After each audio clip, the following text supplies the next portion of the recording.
Morning everyone. देखिए आज मैं आप लोगों को डिस्कस करने जा रहा हूं chapter number 12। Topic is higher order derivatives. ये चैप्टर का नाम भी है higher order derivatives, chapter number 12 है।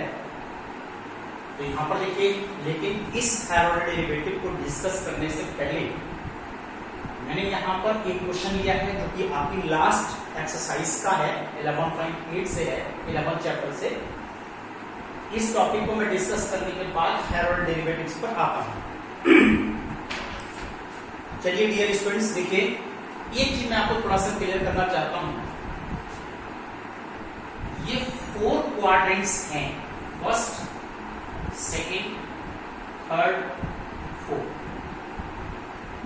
अगर ये साइन थीटा लिखा है, it lies in first quadrant, तो always theta is treated as acute angle which is less than 90। लेकिन अगर इस साइन थीटा को, जो ये फर्स्ट क्वाड्रेंट में है, मैंने आपसे कहा कि आप सेकेंड में लो, लेकिन उसकी वैल्यू साइन थीटा ही रहना चाहिए, पॉजिटिव ही रहना चाहिए, वैल्यू में चेंज नहीं आना चाहिए, but right in second quadrant. तो आपने कहा कि सब sine pi minus theta is correct. आप साइन पाई माइनस थीटा लिख सकते हैं, सेकेंड क्वाड्रेंट में आ गया है और दोनों की वैल्यू सेम है। मैंने आपसे कहा कि इसी साइन थीटा को आप थर्ड में लिखिए। How will write in third? तो थर्ड में लिखने के लिए आपने कहा sine pi plus theta, pi plus theta, देखिए this pi and something more, this pi plus theta. लेकिन क्वेश्चन यहां पर आया है कि थर्ड क्वाड्रेंट में साइन इज नेगेटिव, ये वैल्यू तो नेगेटिव हो गई और दिस इज द पॉजिटिव, तो आपकी वैल्यू बैलेंस नहीं। तो इसको एक्चुअली हमें क्या लिखना चाहिए? Minus pi plus theta, sine minus pi plus theta. अब इसकी जगह पर अगर हम ये वैल्यू लिखते हैं तो यहां पर नोटिस कीजिए, नाउ इट इज पॉजिटिव और इसकी वैल्यू साइन थीटा के इक्वल है। हमने आपसे कहा कि इसको आप फोर्थ में लिखिए, तो आपने फोर्थ में लिखा sine, this is minus theta one way, और आप लिख सकते हो इसको साइन 2 पाई माइनस थीटा। लेकिन फिर वही प्रॉब्लम आ गई, आपने साइन माइनस थीटा लिखा है तब तो ठीक लिखा है, साइन 2 पाई माइनस थीटा लिखा है, तो ये वैल्यू आपके पास नेगेटिव हो रही है या पॉजिटिव नहीं हो रही है, तो हमको यहां पर एक माइनस साइन से फर्दर इसको मल्टीप्लाई करके शो करना होता है। तो डियर स्टूडेंट्स, किसी भी रेशियो को आप किसी भी क्वाड्रेंट में एक्सप्लेन कर सकते हैं, जो कि मैंने आपको बोर्ड पर शो किया।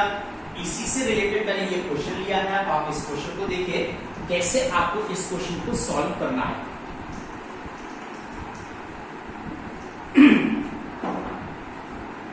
u is equal to tan inverse 2x upon 1 minus square, v is equal to sin inverse 2x upon 1 plus square। 3 parts में क्वेश्चन को सॉल्व करना है, जबकि x belongs to -1 to 1, x belongs to 1 to infinite, x belongs to minus infinite to minus 1। Let x is equal to tan theta, this is u is equal to tan inverse, this is 2 tan theta upon 1 minus tan square theta। Obviously this is formula of tan 2 theta। अब इसकी value 2 theta तब आएगी जब ये tan की principal value को belong करना चाहिए, और tan की प्रिंसिपल वैल्यू है ओपन इंटरवल -90 to 90, तो इसको बिलोंग करना चाहिए। चलिए similarly this is sine inverse 1 plus tan square theta, this is the formula which is sine 2 theta. अब इसकी वैल्यू 2 थीटा तब हो सकती है जब ये साइन की प्रिंसिपल वैल्यू को बिलोंग करना चाहिए। अब इसको चेक करने के लिए -1 less than x less than 1, ये देखिए मैंने फर्स्ट पार्ट लिया है, -1 less than x less than 1, -1 less than tan theta less than 1, tan inverse -1, tan inverse tan theta, tan inverse 1 minus pi upon 4 less than theta less than pi upon 4, यहां पर angle 2 theta है, 2 से आप इसको complete multiply कीजिए। अब tan को आप चेक करिए कि tan की प्रिंसिपल वैल्यू ब्रांच है -90 to 90, इसको बिलोंग करता है, और sin की प्रिंसिपल वैल्यू ब्रांच है क्लोज इंटरवल 90 to 90, इसका मतलब ये इंटरवल इसको भी बिलोंग करता है। दोनों वैल्यू जो है प्रिंसिपल वैल्यू में है, तो हमको यहाँ पर इसको डायरेक्ट 2 थीटा हम यूज कर सकते हैं, दैट इज 2। अब थीटा की वैल्यू यहां से कैलकुलेट कीजिए, this is tan inverse x, therefore du upon dx 2 upon 1 plus x square. Similarly, this is also 2 theta, 2 into tan inverse x, then dv upon dx 2 upon 1 plus x square. Now to find du upon dv, get du upon dx divided by dv upon dx, divide कर दीजिए, you will get 1, और आपके पास इसकी value 1 आ जाएगी। अब ये students question ये आता है कि अगर मैं ये इंटरवल बदल दूं 1 to infinite में आ जाऊं, दिस इज 1 to infinite, तो क्या डिफरेंस आता है, ये हमको यहां पर इसमें स्टडी करना है। यहां तक तो आपको क्वेश्चन को लाना ही है। 1 to infinite, this is 1 less than infinite, tan inverse 1, this is infinite, this is 90, और this is pi upon 4 and this 9। अब क्वेश्चन यहां पर ये आता है, क्या ये pi upon 4 less than theta less than 90, ये अभी थीटा आया है, और जब आप इसको 2 से मल्टीप्लाई कर देते हैं तो वैल्यू हो जाती है pi upon 2 less than 2 theta less than pi। क्या ये प्रिंसिपल वैल्यू ब्रांच है? लेकिन ना तो ये tan की प्रिंसिपल वैल्यू ब्रांच है और ना ही ये sin की प्रिंसिपल वैल्यू ब्रांच है, तो हम इसकी वैल्यू 2 थीटा को यूज नहीं कर सकते, और यहां पर भी हम 2 थीटा यूज नहीं कर सकते।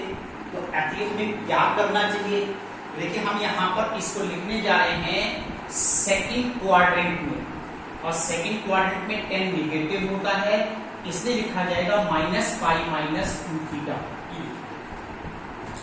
अब इस एंगल को आप चेक करो, ये प्रिंसिपल वैल्यू में आ गया या फिर प्रिंसिपल वैल्यू में नहीं आया, इसको हमें चेक करना पड़ता है। तो इसको चेक करने के लिए देखिए, दिस इज tan इनवर्स 10, आप माइनस साइन से मल्टीप्लाई कर दीजिए, दैट इज 2 थीटा माइनस। अब हमको ये चेक करना है, इसका मतलब इसमें से हम पाई कांस्टेंट माइनस करने जा रहे हैं, तो यहां से पाई माइनस कर दीजिए, और जब आपने पाई माइनस किया है 2 theta minus pi less than 0, और ये प्रिंसिपल वैल्यू ब्रांच को बिलोंग कर रहा है, और जब ये प्रिंसिपल वैल्यू ब्रांच को बिलोंग कर रहा है तो आप इसमें 2 थीटा माइनस पाई निकाल सकते हैं। This is 2 theta minus pi, then 2 into tan inverse x minus pi, then du upon dx which is 2 upon 1 plus x square, इनकी डेरिवेटिव आपके पास आ जाता है। यही केस अगर हमको साइन के केस में देखना है, ये साइन लिखा है sin 2 थीटा, ये साइन के अकॉर्डिंग भी प्रिंसिपल वैल्यू ब्रांच नहीं है, तो यहां पर अगर हम इसको सेकंड क्वाड्रेंट में लाते हैं तो पाई माइनस 2 थीटा कहलाता है। तो आप पाई माइनस 2 थीटा चेक करके देखिए प्रिंसिपल में आया कि नहीं आया। इसके लिए हम इसको माइनस साइन से मल्टीप्लाई करते हैं, माइनस साइन से मल्टीप्लाई करने के बाद इसमें पाई प्लस कर देते हैं, और जब पाई आपने प्लस किया है तो 0 less than pi minus 2 theta less than pi upon 2, और ये साइन की प्रिंसिपल वैल्यू में आ रहा है, और जब ये साइन की प्रिंसिपल वैल्यू में आ रहा है तो इसकी वैल्यू पाई माइनस 2 थीटा है, that is pi minus 2 into tan inverse x, then dv upon dx is equal to minus 2 upon 1 plus x square। अब आप du upon dv निकाल सकते हैं, you get -1, और आपके पास -1 इसकी वैल्यू आ जाती है। तो डियर स्टूडेंट्स, बिल्कुल ऐसे ही अब आप इसके थर्ड पार्ट को सेल्फ अटेम्प्ट कर सकते हैं। बुक में आप एक एग्जाम्पल है, टेक हेल्प, और थर्ड पार्ट को अपने आप सेल्फ ट्राई कीजिए। चलिए अब मैं आपके पास आता हूं हायर ऑर्डर डेरिवेटिव्स। क्या मीनिंग होता है हायर ऑर्डर डेरिवेटिव्स का? देखिए किसी भी फंक्शन को nth ऑर्डर तक आप डिफरेंशिएट कर सकते हैं। Suppose y is equal to F X, आपने इसका derivative dx upon dy is equal to d upon dx of F X निकाला।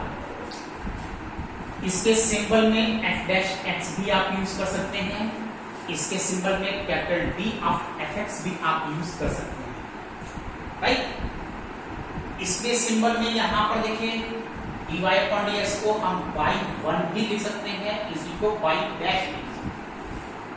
इस तरह से हमारे पास ये फर्स्ट ऑर्डर डेरिवेटिव कहलाता है कि जो डिफरेंशियल आप निकाला है that is the first order.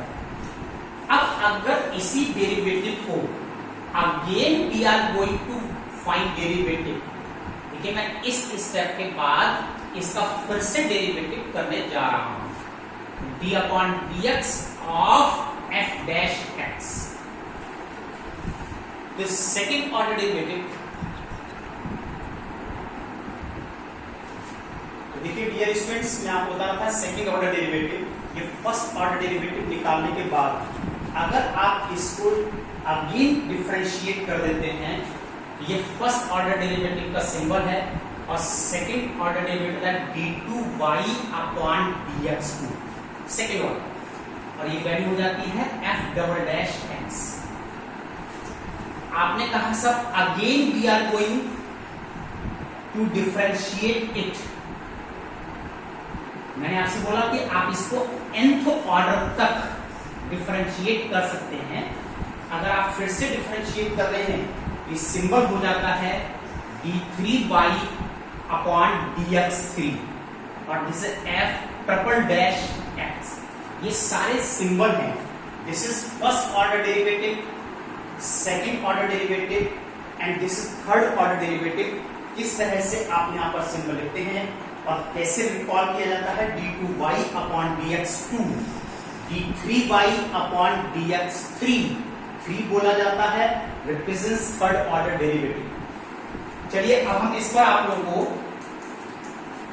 एक क्वेश्चन डिस्कस करते हैं, सिंपलेस्ट क्वेश्चन, और ये आप लोग को आज होमवर्क में अपनी पिछली एक्सरसाइज जो अभी आप लोग की चल रही है 11.8 फिनिश करनी है।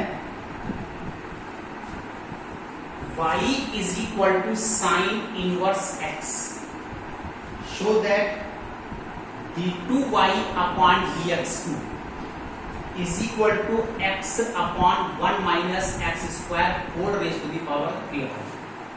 ये प्रूव करके दिखाइए।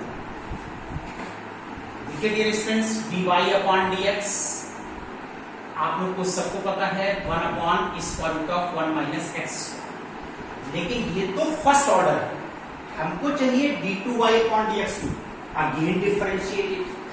अब इसको डिफरेंशिएट करने के लिए आप लोग इसको अपने अकॉर्डिंग सबसे पहले कन्वीनियंट फॉर्म में लाते हैं। मैंने ये square root power half numerator में लाइए, 1 minus x square power minus half.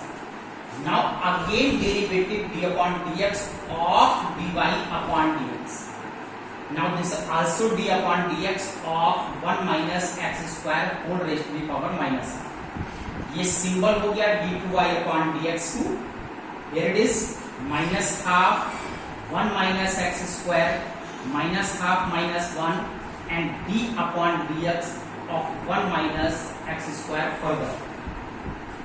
It is minus half 1 minus x square raised to the power minus 3 upon 2 into minus 2x। यहां से ये माइनस 2 और माइनस 2 कैंसिल है, x अपॉन और power minus 3 upon 2 को denominator में लाइए, you will get 1 minus x square power 3 upon 2। That's all today dear students, keep revising, easy है। और इस चैप्टर में सबसे बड़ा फायदा आपको ये होने वाला है कि आपका फुल डेरिवेटिव जितना आपने डिफरेंशियल पढ़ा है, सारा डिफरेंशियल आपका रिवाइज होगा। Good day, thank you.